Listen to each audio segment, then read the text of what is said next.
예, 제가 지난 주일에요. 이제 우리나라 유명 스타 강사가 쓴 책을 인용하면서 믿으면 구원이 아니라 믿어지면 구원이다 라고 가르치는 것 관련해서 제가 이제 구원받는 건 얼마나 쉽고 단순한 것인지 여러 가지 성경적 예를 들이면서 말씀을 드렸습니다. 그런데 이제 그 말씀, 그 설교를 이제 들은 어떤 분이요, 연락을 주셨습니다. 제가 지난주에 설교를 이제 한 걸 들으시고는 그 책에 나오는 내 의지적 결단과 선택으로 믿는 믿음을 믿음 1으로, 또 위로부터 주어지는 믿음을 믿음 2로 설명하는 것과 관련해서 성경적으로 변호하는 내용을 하셨습니다. 변호하는 변호하기 위해서는 하신 겁니다, 저한테. 그러면서 갈라디아서 3장을 인용하셨습니다. 그리고 제가 듣다 보니까 좀 더 이제 교제를 해봐야 되겠지만, 이런 이야기가 나오는 이유가 성경에서 believe란 단어하고요, 이 faith 둘 다 믿음으로 번역했습니다. 빌리브는 동사가 faith는 명사잖아요. 이 단어를 구분하지 못했기 때문에 아닐까 하는 생각도 하게 되었습니다. 우선 갈라디아서 3장을 보겠습니다. 갈라디아서 3장 한번 읽어볼까요? 여기 보시면, 제가 읽겠습니다. 그러나 믿음이 오기 전에는 우리가 율법 아래 붙잡혀서 나중에 계시될 믿음에 이르기까지 갇혀 있었느니라 되어 있죠? 여기 보면 믿음이 오기 전에는, 이런 표현 때문에 내가 믿기로 선택하고 결정하는 것이 아니라 믿음은 와야 한다는 거예요. 믿음은 주어줘야 한다는 것. 이때 이걸 사용하더라고요. 근데 여러분, 이 말씀은 믿어줘야 구원이다, 이런 내용이 전혀 아니에요. 문맥을 보세요. 믿음이 오기 전이란, 즉 믿음의 주님이신 예수 그리스도가 오기 전을 말하는 거예요. 읽어보시면 금방 알 수 있습니다. 예수님께서 믿음의 오서, 저자, 창시자이시고 완성자시거든요. 그렇다면 예수님이 오시기 전에 구약 시대에는 그 믿음이 오기 전 시대거든요. 전 시대입니다. 그러니까 믿음이 오기 전에는 다 율법 아래 있었고 율법에 갇혀 있었습니다. 여러분, 율법에는요 그림자만 있을 뿐 실체가 없잖아요. 그래서 나중에 계시될 믿음에 이르기까지, 이것은요 믿음의 대상이신 예수 그리스도가 계시될 때까지를 말하는 겁니다. 그러니까 복음이 선포되기 전까지는요 다 율법 아래 갇혀 있었습니다. 지금은 믿음이 왔죠. 믿음이 왔습니다. 믿음이 분명히 계시되었습니다. 그래서 여러분, 믿음이 오기 전과 믿음이 온 후는요 완전히 달라졌습니다. 구약과 신약의 차이예요. 그죠?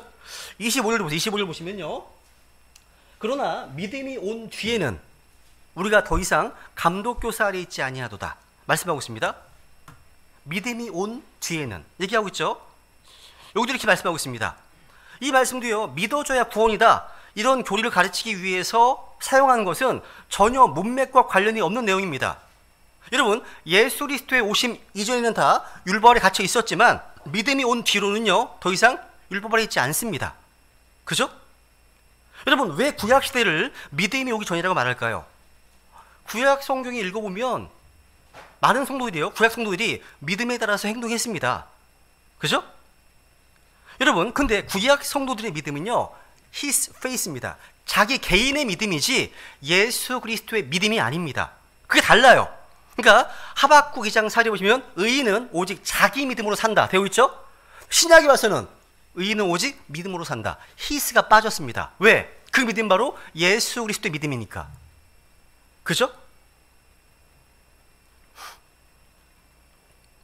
그래서 예수님이 오기 전 구약 시대를 믿음이 오기 전이라고 말하고 신약 시대를 믿음이 온 후라고 말하고 있는 겁니다. 그러니까 율법은요 믿음이 오기 전까지만 유효한 겁니다. 그죠? 믿음이 온 뒤에는요 우리는 더 이상 율법 아래 있지 않습니다. 어디 살아야 됩니까? 우리가요? 믿음에 따라 살아야죠. 믿음 안에 걸어야죠. 그죠? 다릅니다. 지금 로마서 1장 17절도 볼까요? 1장 17절 읽습니다. 시작. 복음에는 하나님의 의가 믿음에서 믿음까지 계시되어 있나니 이것은 기록된 바 의인은 믿음으로 살리람과 같으니라. 의인은 믿음으로 산다, 이렇게 하고 있습니다. 주님께서 우리 구원받은 성도들에게 정해주신 삶의 원칙, 기준, 방법은요 하나입니다. 뭐예요? By faith입니다. 믿음으로입니다. 믿음으로 살리라. 믿음으로입니다. 이게 구원받은 모든 성도들의 삶의 방식입니다. 삶의 기준입니다. 삶의 원칙이에요. 이게요 믿음으로입니다. 믿음으로. 그런데 이 페이스, 믿음은요 우리가 예수 그리스도를 빌리브 할 때, 믿을 때 선물로 주어집니다. 그러니까 즉 말씀을 듣고 마음에 리시브 받아들이면 페이스 믿음이 선물로 주어지는 거예요. 그러니까 빌리브나 리시브라는 단어 영접한다, 받아들인다 이거는요 말씀을 듣고 각자 판단해서 선택하고 결정해야 할 일이고, 페이스는요 그 선택과 결정에 따른 하나님의 선물이라는 거죠. 그러니까 믿는다고 하는 것은요 필링, 감정이, 느낌이 아닙니다. 윌링입니다. 의지입니다. 의지적 결단이에요. 윌링이라는 거죠. 믿음은 감정이 아니라 이성적 판단입니다. 믿음은요 복음에 계시된 예수 그리스도를 내가 받아들이는 거예요. 그게 빌리브죠. 받아들이면 페이스가 오는 겁니다. 우리에게요. 선물로. 그래서 에베소 2장 8절 9를 읽어볼까 한번? 유명한 말씀이죠. 에베소 2장 8절 9절. 아마 이런 것들을 오해하시는 게 아닐까 싶어요. 읽습니다. 시작. 너희가 믿음을 통해 은혜로 구원을 받았나니 그것은 너희 자신에게서 난 것이 아니요 하나님의 선물이니라. 행위에서 난 것이 아니니 이것은 아무도 자랑하지 못하게 하려 함이니라. 여기 페이스는 이제 페이스, 믿음, 페이스죠, 그죠? 여기 우리 이제 나라 성경에 보면요, 믿음이든 은혜든 구원이든 보면 약간 이제 이게 명사처럼 보이잖아요, 그죠? 그래서 우리말로 읽으면 그 뒤에 나오는 그것이 뭐냐, 그것, 여기 그것은 여기 보시죠? 요 그것이 마치 구원인 것처럼, 뭐 믿음, 은혜, 구원인 것처럼 이렇게 보입니다. 그런데 영어로 보시면요, 여기 보시면 grace가 있고 faith는 명사입니다. are saved는 지금 동사기 때문에 it, 지시대명사가 동사를 받을 수는 없습니다. it는 grace 아니면 faith예요. 근데 it는 바로 앞에 있는 요 faith를 가리키는 겁니다. 그래서 바로 that은 바로 그 앞에 명사인 faith를 받는 거예요. 그러니까 이 말씀에서 그것은 믿음입니다. 믿음. 믿음은 너희 자신에게서 난 것이 아니고 그것은 하나님의 선물입니다. 여러분, 자객에서 나온 것은 이거 페이스가 아니라는 겁니다. 이 페이스 믿음은요, 고린도서 12장 9절에 보시면 주님께서 자신의 뜻대로 나눠주시는 영적 선물로 표현되어 있어요. 이 페이스가 은사입니다. 선물이라고 말씀하시는 거예요. 또 갈라디아서 5장에 보시면 이것을 성령의 열매로 믿음이 나옵니다. 그러니까 믿음은요, 우리 자신에게서 나는 것이 아니라 믿음의 창시자이신 예수 그리스도로부터 나는 거예요. 그게 페이스입니다.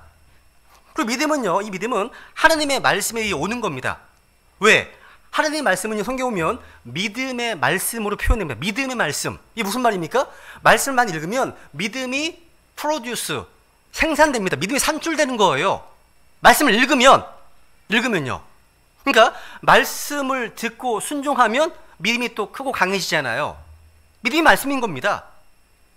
정리하면 뭐냐면 페이스로서의 믿음은 자신에게서 나는 것이 아니라 주 예수님으로부터 나는 하나님의 선물입니다. 이건 행위에서 난 것이 아니라 말씀을 들음으로 오는 하나님의 선물인 거예요. 만약 이 믿음이 자기에게서 나거나 행위에서 난다면 믿음으로 구원받았다는 것 자체가 자랑거리가 자랑거리가 되겠죠. 그죠? 근데 믿음은 하나님의 선물로 주어진 것이기 때문에 자랑할 게 없죠. 그죠? 근데 여러분, 이게 페이스예요. 근데 우리가 복음 선포에 있어서 믿으라, 빌리브하라 얘기하잖아요. 이 믿으라는 말은요, 능동적인 순종을 요구하는 명령이에요. 명령입니다. 여기에는요, 명령하신 분이 있어요. 또 순종을 필요로 하는 사람들이 있잖아요. 복음을 믿으라. 이 말씀은요, repent, 회개하라, 침례를 받으라, 이런 명령이나 선을 행하라, 의를 행하라, 뭐 사랑하라, 복음을 선포하라는 명령과 같은 명령이에요. 그러니까 이거에 대한 사람의 반응은 순종 아니면 불순종 외에 없습니다. 그러니까 예수 그리스도를 믿는 것은요, 예수 그리스도를 리시브, 받아들이는 거예요. 받아들이는 겁니다. 나의 의지를 이용해서 주님을 내 마음 가운데 받아들이는 거예요. 이게 빌리버예요. 그런데 어떤 분들은요, 본인이 너무 영적이라고 생각해서는 모르겠습니다. 영적이라고 생각해서 그런지 모르겠지만 그 받아들이는 것조차, 영접하는 것조차도 주님이 해주셔야만 할 수 있다고 말하는 겁니다. 그래서 믿어져야 한다고 주장하는 거죠. 그래서 누군가 그러더라고요. 여러분 다분들 아실 거예요. 두 가지 질문을 하겠습니다. 믿으면 거듭납니까? 거듭나면 믿습니까? 첫 번째 1번, 믿으면 거듭난다. 두 번째, 거듭나면 믿는다. 역시 우리 교회 참 좋은 교회예요. 그죠? 훌륭한 교회예요. 그렇죠? 다 말씀대로 믿으면 거듭나죠. 그런데 칼빈주의자들은요, 전적 타락의 교리 때문에 내 의지까지도 부패했기 때문에 의지 행사가 없다고 믿습니다. 하나님이 먼저 찾아오셔서 나를 거듭나게 하셔야만 믿을 수 있다고 가르치는 거예요. 이게 차이를 아시겠나요? 그죠? 이게 믿느냐, 믿느냐의 차이입니다, 이게요. 여러분, 믿는 것은 전적으로 내가 판단하고 내가 결정하는 겁니다. 성령님께서는요, 우리를 모든 진리 가운데로 가이드 하실 수 있지만 의지적인 결단을 내리게 하진 않으십니다. 다르죠, 그죠? 읽어볼게요, 한번. 요한복음 1장 12절 시작. 그분을 받아들이는 자들, 곧 그분의 이름을 믿는 자들에게는 다 하나님의 아들들이 되는 권능을 그분께서 주셨으니. 여기 동사가 나옵니다. 몇 개 나오죠? 근데 여기 보시면 이제 받아들이는 것, 믿는 것, 이건 우리가 해야 될 몫입니다. receive와 believe는 우리가 하는 겁니다. 근데 우리가 receive하고 believe를 하면 하나님은요, become, 하나님의 아들들이 되게 해주시는 거, 이거 하나님이 하시는 일입니다. 그죠? 오늘 본문도 보세요. 그러니까 이런 받아들이는 것, 영접하는 거를 되게 좀 터부시하는 것 같은 느낌입니다. 이거 성경도 진리죠. 오늘 본문도 보세요. 골로새 2장 6절 7절 읽습니다. 시작. 그러므로 너희가 주 곧 그리스도 예수님을 받아들였듯이 그렇게 그분 안에서 걷되 그분 안에서 뿌리를 세워지며 가르침을 받은 대로 믿음 안에 굳게 서서 그 안에서 넘치도록 감사를 드리라. 그러니까 여러분, 골로새 교회 성도들은요, 주 곧 그리스도 예수님을 receive, 받아들였습니다. 영접했습니다. 이 말씀은요, 예수님을 주님으로, 예수님을 그리스도로 받아들였다는 말입니다. 예수님이 주님이신 것과 예수님이 그리스도다, 이것을 알고 믿은 사람들이 바로 구원받은 크리스찬입니다. 맞죠? 그러니까 받아들이는 말은 영어로요, 영접한다는 말입니다. 여러분의 삶 가운데 예수님을 자신의 주님으로, 그리스도로 받아들이지 않았다면 그분은 구원받지 못한 죄인에 불과합니다. 이뤄진 죄인이에요. 그런 상태에 계시다면 아무리 교회를 나오고 성경을 많이 읽고 기도를 열심히 한다 하더라도요, 이뤄진 죄인에 불과합니다. 지옥 가는 거예요. 그런데 주 예수 그리스도를 믿고 받아들였다면 그 사람이 현재 어떤 상태에 있다 하더라도 그 사람은 하나님의 아들인 거죠. 그죠? 여기 보시면 이 말씀 그대로요, 주 곧 그리스도 예수님을 받아들인 사람은 그 다음에 그렇게 그분 안에서 걸어야 합니다. 어떻게 해요? 우리가 믿음으로 주 예수 그리스도라는 한 분, person, 한 인격을 받아들임으로 구원을 받았던 것처럼 믿음으로 그분 안에서 걸어야 한다는 겁니다. 믿음으로. 이것은 여러분, 예수 그리스도를 온 마음으로 받아들이지 않았다면 그 다음에 바르게 걸을 수 없다는 말입니다. 영적 성장, 이건 불가능합니다. 구원받지 않았다면. 불가능한 거죠. 그러니까 예수 그리스도를 마음에 영접하는 것이 먼저고 그 다음이 거룩한 삶이라는 겁니다. 그러니까 우리 안에 계신 그리스도로 말미암아 바르게 걸을 수 있게 되는 거예요. 즉 구원이 먼저고 그 다음이 삶인 거죠. 삶. 성화가 그 다음이죠. 순서가 바뀌면 안 되는 겁니다. 자, 지난주에 우리 구원의 열쇠, 믿음이라는 제목으로 말씀을 증언했습니다. 그죠? 근데 구원받은 사람들이요, 천국에 갈 때까지 이 땅에 살면서 계속 믿음이 성장해야 됩니다. 성장해야 됩니다. 믿음을 업그레이드 할 필요가 있다는 거죠. 그렇다면 구원받은 사람이 이미 가지고 있는 믿음이 성장한다는 것은 무엇인지 오늘 좀 말씀을 통해 살펴보기 원합니다. 그래서 먼저 우리 성도들은요, 하나님을 믿는 사람이죠. 근데 구체적으로요, 하나님의 무엇을 믿는가가 중요해요. 단순히 믿는다고 되는 것이 아니라 방향을 제대로 잡아야 돼요. 여러분, 아무리 엔진이 좋고 좋은 고급 스포츠카를 몰아도요, 방향을 잘못 잡고 가면 아무 소용이 없습니다. 믿음도요, 방향을 제대로 잡고 믿어야 됩니다. 첫 번째로 하나님의 성품대로 믿어야 됩니다. 따라해보세요. 하나님의 성품대로 믿어야 한다. 아무리 하나님의 자녀라고 하더라도요, 자기의 감정이나 욕심에 사로잡혀서 하나님의 성품과 위배되는 것을 구하면 절대 이루어지지 않습니다. 누가복음 9장에 보시면요, 예수님을 받아들이지 않은 어떤 마을을 보았을 때 야고보와 요한이 격분해서 하늘에서 불이 내려오기를 주님 원하시는지 묻습니다. 그래서 예수님이 그들을 꾸짖으셨습니다. 이것은요, 사랑의 하나님, 오래 참으시는 하나님의 성품과 위배되는 일이었기 때문입니다. 제자들이요, 아무리 믿습니다라고 기도해도요, 그러게도 이루어지지 않습니다. 그들이 믿는 것은 그들의 감정과 욕심이지 하나님과는 상관이 없는 겁니다. 여러분, 평소에 학교 수업도 자주 빠지고 예습과 복습도 잘 안 하던 학생이 시험 전날 열심히 기도하면서 시험 잘 볼 줄로 믿습니다 라고 하면 반드시 낙제합니다. 당연하죠. 이건요. 이것은요, 성실하신 하나님의 성품에 위배되는 것이기 때문입니다. 그런 믿음이기 때문인 거죠. 그죠? 당연하죠. 하나님의 성품에 위배되는 기도는요, 기도에도 응답되지 않습니다. 여러분, 목수가 대패질을 할 때도 나무뼈를 따라 밀어하듯이 우리가 하나님을 믿고 기도할 때 하나님의 성품에 위배되지 않게 해야 한다는 겁니다. 두 번째로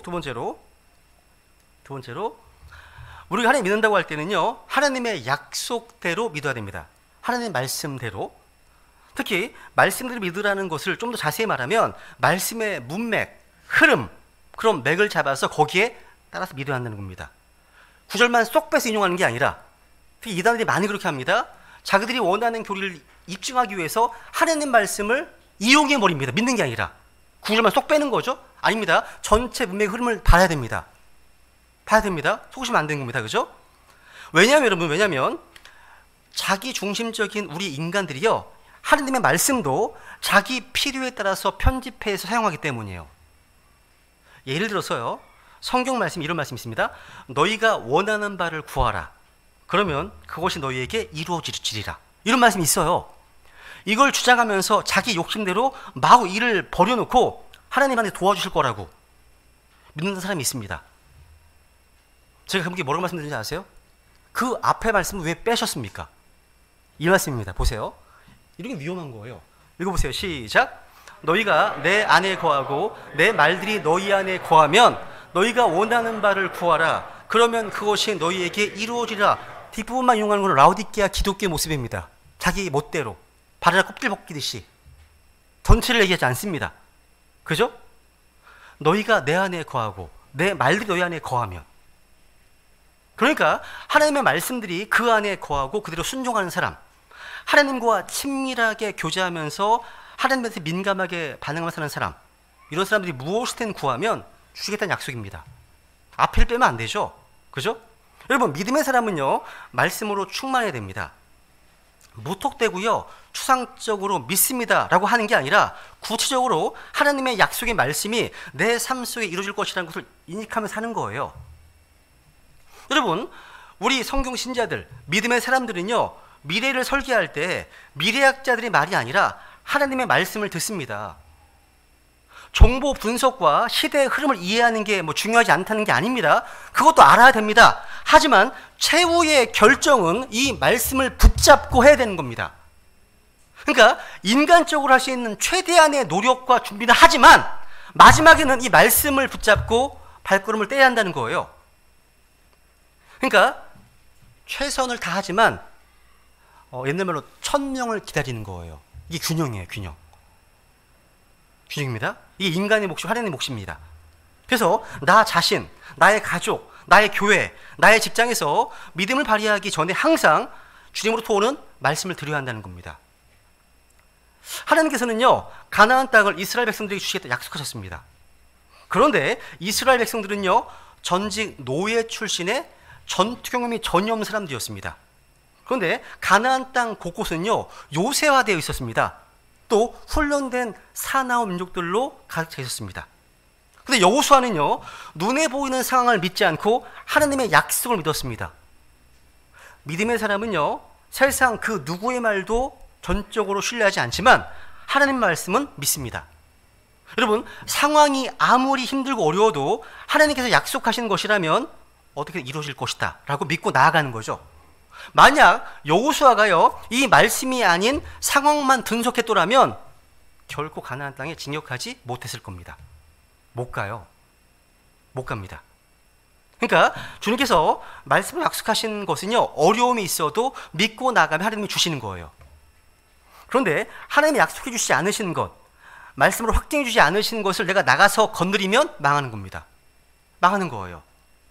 그러고 나서 괜히 혼자 시험에 듭니다. 하나님이 어떻게 나한테 이러실 수가 있지? 시험 드는 거예요. 한번 스스로에게 물어보세요. 과연 그것이 하나님의 말씀으로 약속하신 것이었는지 한번 생각해 보시라는 거죠. 그러니까 약속의 말씀을 받지 않고 자기 욕심대로 저지른 일은요, 하나님이 아니라 자신을 믿은 겁니다. 그건 자기 힘으로 해야 돼요. 그 결과 홀로 책임을 져야 됩니다. 잘못된 믿음은 잘못된 결과를 낳습니다.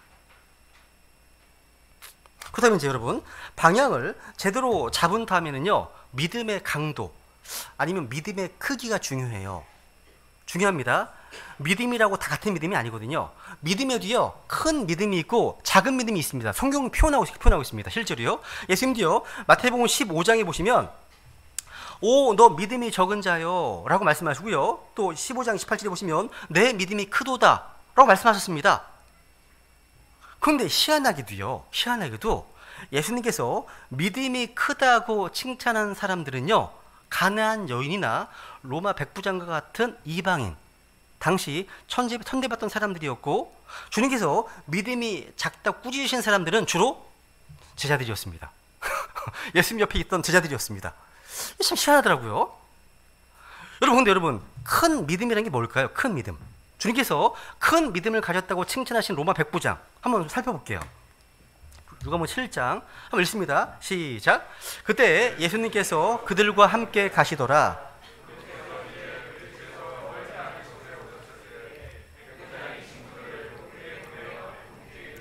주여, 친히 수고하지 마옵소서. 주께서 내 지붕 아래로 들어오심을 내가 감당할 자격이 없나이다.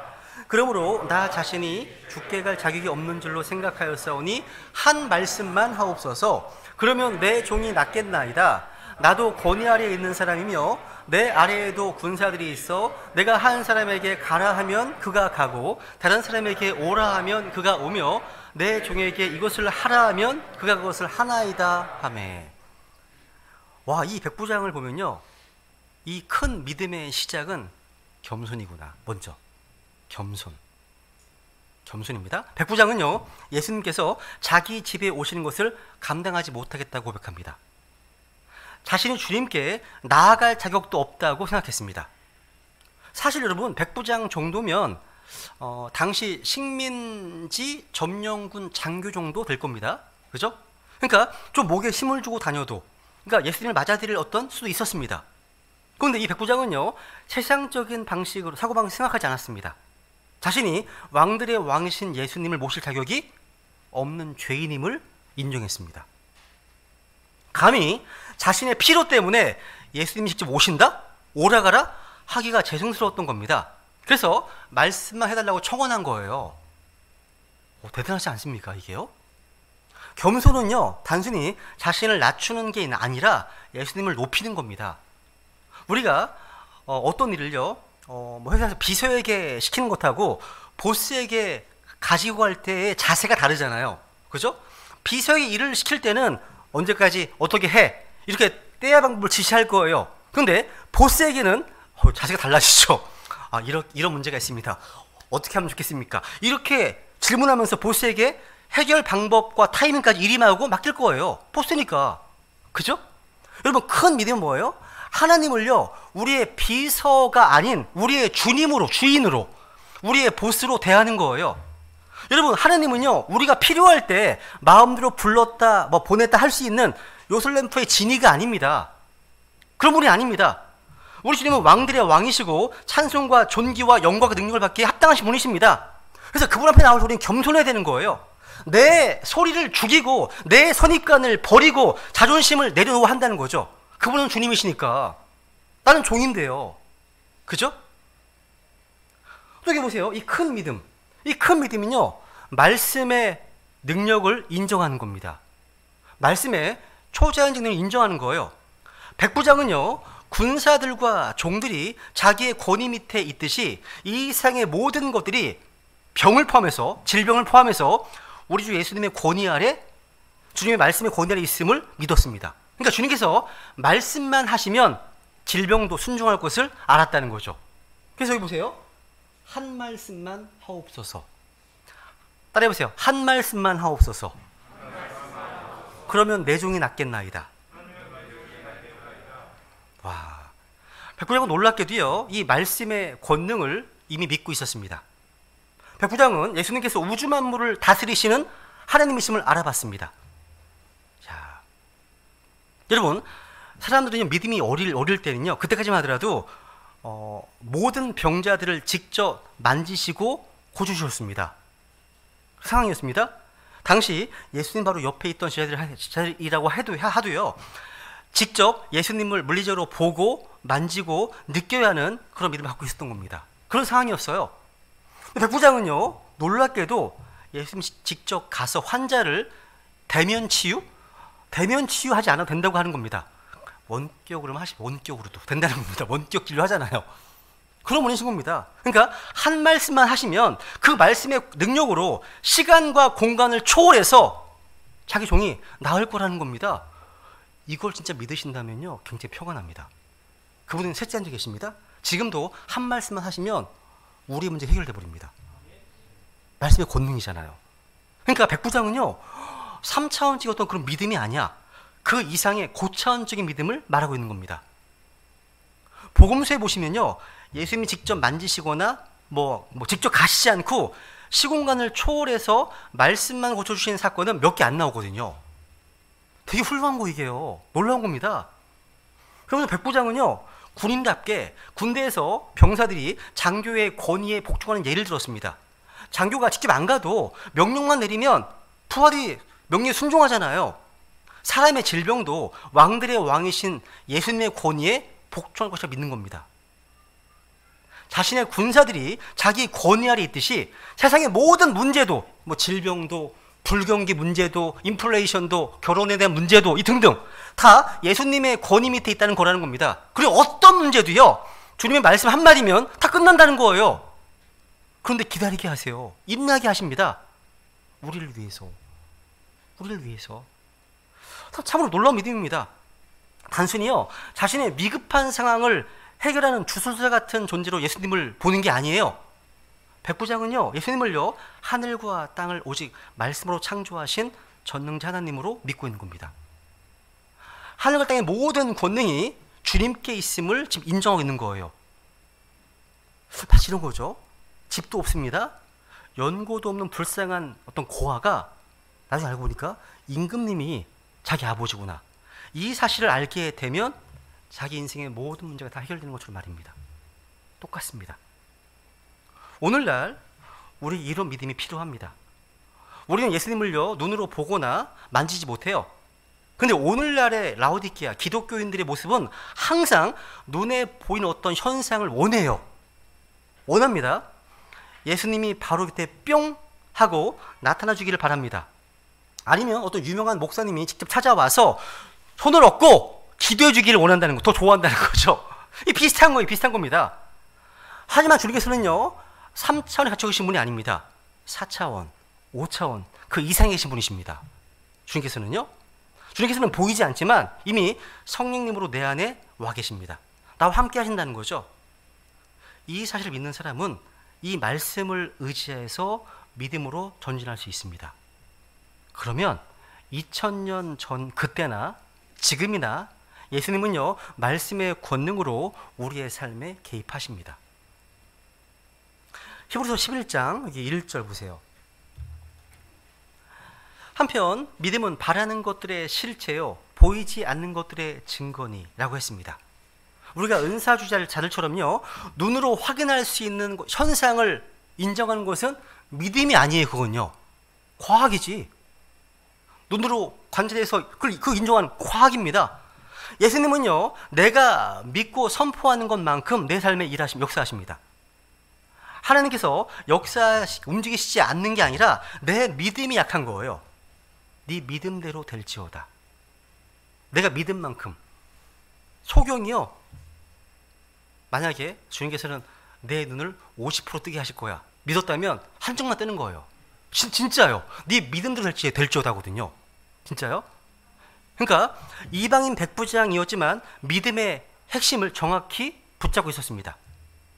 믿음은요, 하나님과 나의 수준 차이를 확실히 인정하는 거예요. 너무나 위대하신 분이시기 때문에 그분은요. 그죠? 그래서 이사야서 55장 8절 9절 읽어볼까요? 시작. 내 생각들은 너희 생각들과 같지 아니하며 내 길들은 너희들이 아니니라. 주가 말하노라. 하늘들이 땅보다 높음같이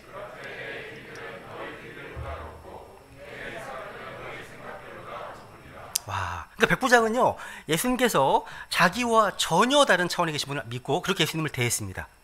그래서 예수님께서 직접 오시지 않아도 말씀만으로 문제를 해결해 주실 것임을 믿었습니다. 그렇게 믿음으로 하나님을 찾으면 하나님 반드시 보상해 주십니다. 이것은 기도 응답을 해 주실 걸 믿었기 때문입니다. 그 믿음이 예수님을 놀라게 했고 기쁘게 했습니다. 이것으로 상황이 끝이에요. 상황 끝이었습니다. 또 한 가지 영적 성장의 열쇠로요, 이 믿음은 순수해야 됩니다. 그래서 순수한 믿음.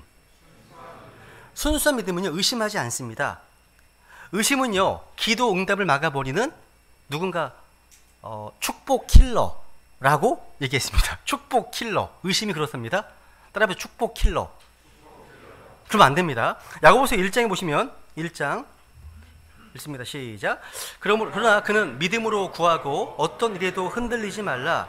흔들리는 자는 마치 바람에 밀려 요동하는 바다 물결 같나니 그 사람은 자기가 주께 무엇을 받으리라고 생각하지 말라. 두 생각을 품은 사람은 자기의 모든 길에 안정이 없느니라. 우리가 2018년도에 시작했던 성도 수첩을 다시 업데이트하면서 각 가정마다 다시 기도 좀 업그레이드하고 있습니다. 성도 수첩이 나오면 우리 교회에 기도의 불길이 타오르는 교회가 되기를 원합니다. 서로가 서로를 위해서 하루에 한 가정씩이라도 중보 기도를 해주시면 좋겠습니다. 진짜로요. 하루에 한 가정씩이라도 하시면. 혹시 우리 가운데 그런 분들은 안 계실 거예요. 과연 기도가 응답될까? 하나님 내 기도를 듣고 계시긴 할까? 이렇게 생각하는 분들이 계시다면 그 생각을 버리십시오. 하나님이 정말 사랑하실까? 이런 의심한 생각도 버리시라는 거죠. 이건 다 마귀가 불어넣는 생각입니다. 그런데 여러분, 이게 말처럼 이게 쉽게 얘기할 수 있는 게 아닙니다. 여러분, 침례 요한의 부모 사가랴 엘리사벳 기억하십니까? 이들은요, 나이가 많도록 자식을 갖지 못했습니다. 이들은 오랜 세월 동안 아이를 갖게 될 기도했습니다. 근데 어느 날 하나님 천사 가브리엘이 사가랴에게 와서 기도에 대한 응답으로 하나님이 아기를 주실 것이라고 말했습니다. 그러자 사가랴는요, 와우, 할렐루야, 감사합니다, 드디어 제 기도를 들어주셨군요 라고 하지 않았습니다. 오히려 상상이 돼요. 약간 좀 어이가 없다는 표정으로, 그게 어떻게 가능하겠어요? 아내와 저는 아이를 갖기엔 너무 늙었습니다 라고 말했습니다. 여러분, 인간이 정말 우습지 않습니까? 이게 기도 따로 행동 따로예요. 그러니까 불가능한 일을 이러다가 기도해 놓고 정작 하나님이 응답해 주시면, 응답 주신다고 하면 과연 그게 되겠습니까? 라고 하는 거예요. 그러니까 많은 크리스찬들이요, 기도를 하면서도 한편으로는요, 기도는 하지만 설마 되겠어? 라고 하는 철석 같은 불신의 마음을 가지고 있습니다. 이게 실천적 무신론입니다. 구원받은 성도들에게 있어 실천적 무신론이에요, 이게요. 이게 하나님 얼마나 섭섭하실까요? 사가랴는요, 구약 성경이 통달한 사람이었습니다. 90살이 넘어서 이삭을 가진 그 믿음의 조상 아브라함과 사라의 이야기를 몰랐을 리가 없죠. 그죠? 근데 정작 현실이 되면 그게 자기한테도 있을 수 있는 일이라고 생각하지 않았습니다. 그러니까 성경 속의 기적을 믿으면서도 우리는 신화처럼, 전설처럼 믿을 수 있다는 거예요. 근데 여러분, 성경은 수많은 사건은요, 다른 사람의 이야기가 아니에요. 이거 그냥 구경만 하라고 하나님께서 믿음의 선배들 이야기를 성경에 담아서 우리에게 들려주신 게 아닙니다. 바로 우리가 그 믿음의 수혜자가 될 수 있다고 알려주시기 위해서 들려주시는 거예요. 그러니까 아브라함의 이야기, 이삭의 이야기, 또 야곱의 하나님, 모세 하나님, 여호수아 하나님, 이런 분이 바로 나의 하나님이시잖아요. 그죠? 그들이 믿음으로 이뤄낸 그런 수많은 기적과 축복들이요, 바로 우리에게 될 수 있는 겁니다. 근데 사실 여러분, 침례 요한의 부모, 이게 사가랴만 탓할 문제는 아니에요. 인간은 다 연약해서 사가랴 같은 면이 있어요. 하나님께서 나를 통해서 무엇인가를 하고 싶다고 하시면 보통, 저도 마찬가지입니다. 믿음 안에서 갈등하게 돼요. 그러면 그러지 않으세요? 하나님이 우리를 통해서 하고 싶어 하셔. 근데 그걸 들으면 갈등하게 돼. 그러니까 하나님의 말씀을 믿고 가려고 해도 눈앞에 보이는 현실이 너무 힘들기 때문이에요. 75세의 나이에 하나님의 말씀만 믿고 고향 땅을 떠나 낯선 곳으로 이민을 간 아브라함이 그랬습니다. 아들을 준다고 하셨는데 실제 주시기까지 25년이 걸렸습니다. 그동안 얼마나 많은 갈등과 의심을 했겠습니까? 저 같으면 5년, 10년이 지나도 갈등이 정말 심했을 것 같습니다. 그런데 이 갈등 상을 너무 힘들어하지 말아야 됩니다. 그러니까 하나님의 부르심은요, 항상 우리를 믿음의 갈등 상황으로 몰아넣습니다. 중요한 것은요, 믿음의 이 갈등 상황을 지혜롭게 잘 견뎌내야 하는 거예요. 하나님께서는요, 이런 믿음의 위기, 이 갈등 상황을 통해서 우리 안에 있는 못난 부분들을 다 다루시고요, 옛사람을 처리하기 원하십니다. 이것을 견디지 못하고 조급해져서 인간적인 무리수를 두면 안 돼요. 더 꼬입니다. 안 됩니다.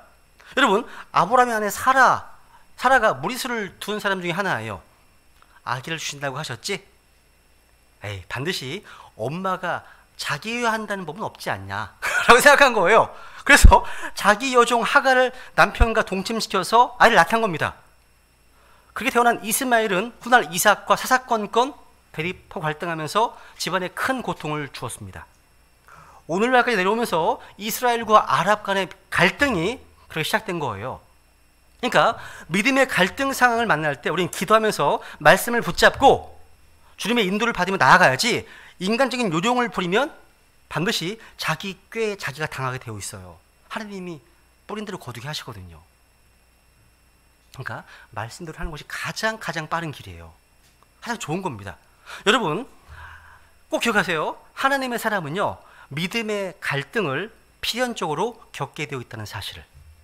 갈등이 없을 수가 없어요. 있습니다. 다 있어요. 여러분, 크라이시스라고 하는 갈등이라는 단어는요, decision, 결단을 의미하는 단어에서 파생되었다고 합니다. 그러니까 믿음의 갈등은요, 우리가 어떤 결단을 내려야만 하는 하나의 전환점인 거예요. 이 전환점에서요, 어떤 반응을 보이느냐가 우리가 하나님께 쓰임받는 일꾼이 되느냐, 아니면 살던 대로 계속 가면서 하나님과 상관없는 사람이 되느냐를 결정짓습니다. 여러분, 모든 것이 안정적이었던 중년의 나이에 고향과 친척을 떠나서 약속의 땅으로 가라는 하나님의 말씀에 아브라함은요, 바로 순종하고 떠났습니다. 여러분 잘 보세요. 여기서 아브라함이요, 하나님 말씀을 듣고 좋은 말씀입니다, 은혜 받았습니다 라고 고개만 끄덕인 게 아니에요. 아멘만 한 게 아니에요. 아멘 다음에 액션을 취했어요. 이게 중요한 거예요. 실제로 짐을 싸서 가족과 함께 떠났어요. 그러니까 내 몸이요, 지금 순종하고 있어야 그게 진짜 믿는 거예요. 그러니까 진정한 믿음이라면 믿음의 행위라고 어떤 액션이 나올 수밖에 없습니다. 진짜 믿음은요, by faith, 동사가 나옵니다. 항상 내가 지금 인생을 어떻게 사느냐가요, 바로 내가 하나님께 뭘 믿고 있느냐, 그게 간증입니다. 그게요. 우리는 믿음의 갈등 상황 속에서도요, 뭘 움직여서 순종해야 됩니다.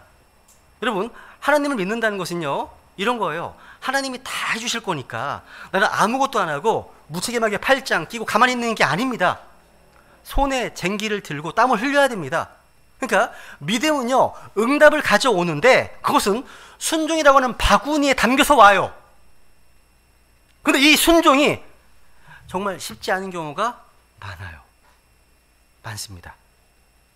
아브라함은요, 100세에 어렵게 얻은 아들 이삭을요, 모리아산으로 가서 바치라고 하는 하나님의 명령을 들었습니다.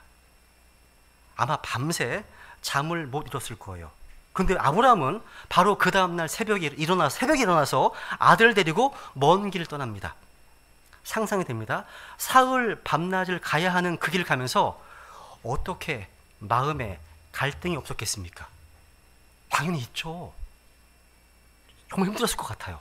비록 마음은 갈등이 있고 괴롭지만 몸은 말씀에 순종하고 있는 거예요. 막 몸은 지금 움직이고 있는 거예요. 이게 여러분, 믿음으로 순종할 때 항상 100% 기뻐서 하는 게 아니에요. 여러분, 기뻐서 하는 게 아닙니다. 마음으로는요 갈등이 계속돼요. 그럼에도 몸을 계속 움직여 가야 됩니다. 순종이 되는 겁니다. 내 감정과 이성은 다 갈등 상태지만 하나님의 말씀이기 때문에 몸으로 순종한다는 거예요. 몸으로 순종하다 보면 비로소 체득하게 되는 커다란 영적 깨달음이 있습니다. 은혜가 있어요. 있습니다. 여러분, 우리 교회에서 복음 선포자들이 매주 성령 충만하기 때문에 거리에서 복음을 선포하는 것이 아닙니다. 여러분, 주일학교 교사들이요 매주 성령 충만하기 때문에 주일학교 인도하는 게 아닙니다. 또 성경 교사들이요 매주 영적으로 좋은 상태에 있기 때문에 주로 성경 공부를 인도하는 게 아닙니다. 때로는 정말 육체가 피곤하고 마음도 어지럽고 영적 침체가 되어 있어도 억지로 해야 되는 때가 있어요.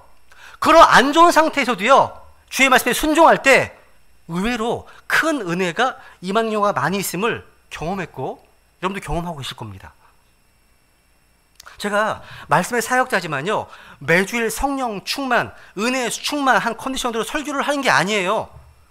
한 주 동안 호주 모임하고 신학원 사역하고 뭐 소어TV 사역하고 설교 준비를 하기 위해서 조금 무리라도 하면 그 몸 상태에 따라서요 설교하면서 등에 땀이 흐르기도 하고요. 어떨 때는요 목소리가 안 나와서 제 스스로 너무 답답하기도 합니다. 발음이 안 날 때 더 힘들기도 합니다. 어떨 때는 주의 전날 설교하러 가는데 설교할 수 없는 컨디션인 거예요. 그렇다고 내가 100% 성령 충만하지 않으니까 이런 상태로 설교하면 내가 미선이다. 그러니까 다른 누군가에게 설교를 부탁해야 되겠다 라고 하면서 도망가면 되겠습니까? 오히려 힘들어도 하나님 부르신 사명의 자리니까 하나님의 은혜를 의지하면서 기도하는 가운데 이를 악물고 설교하면 하나님께서 더 큰 은혜를 주시는 경우가 많이 있었습니다. 그래서 순종이 희생제사보다 낫다고 말씀하시는 거예요.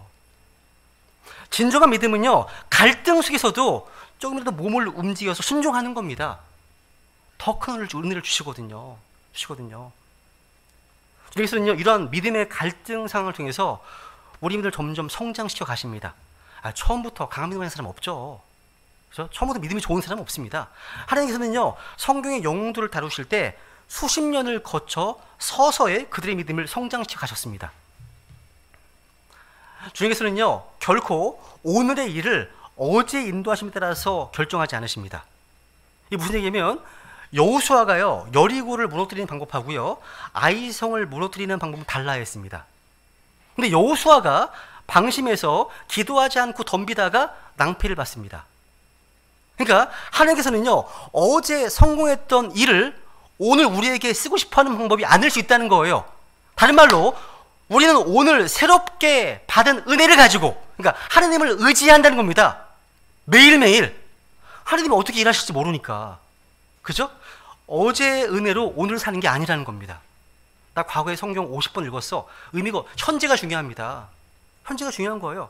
내 믿음의 분량만큼 하나님이 책임지십니다. 내가 믿지 않는 부분은 내가 책임져야 돼요. 그죠?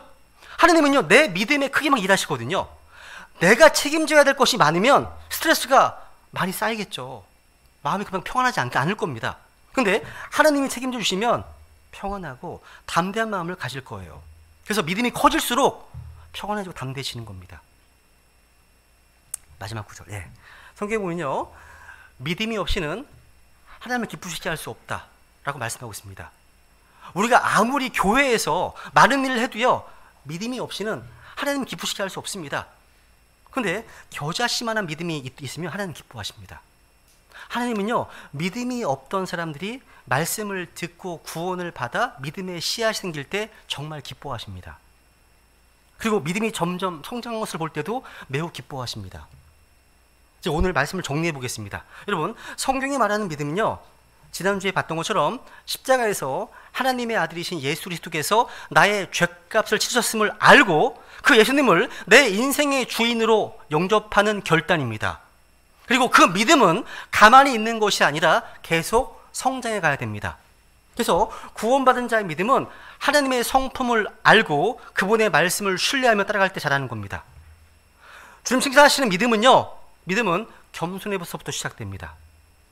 또한 구원받은 성도들은요, 세상을 살면서 필연적으로 믿음의 갈등을 겪게 돼요. 근데 마음으로는 이런 갈등을 겪게 될지라도 하나님의 말씀이기 때문에 몸으로 순종하는 과정을 통해서 커다란 은혜를 받고 영적인 깨달음을 얻게 됩니다. 우리가 날마다 새롭게 하나님을 의지하며 사는 승리하는 삶이 되기를 간절히 원합니다. 우리 이 시간 주신 말씀을 가슴에 새기면서요, 우리 배단의 씨를 모두가 다 믿음으로 예수 그리스도를 자신의 구원자요 주님으로 영접한 것처럼 우리의 삶도 날마다 믿음 가운데 하나님을 신뢰하는 가운데 여러 갈등 속에서도 하나님의 약속의 말씀을 의지함으로 승리하는 삶을 살기 원한다고 주님께 고백하시면 은혜를 구하겠습니다. 하시겠습니다.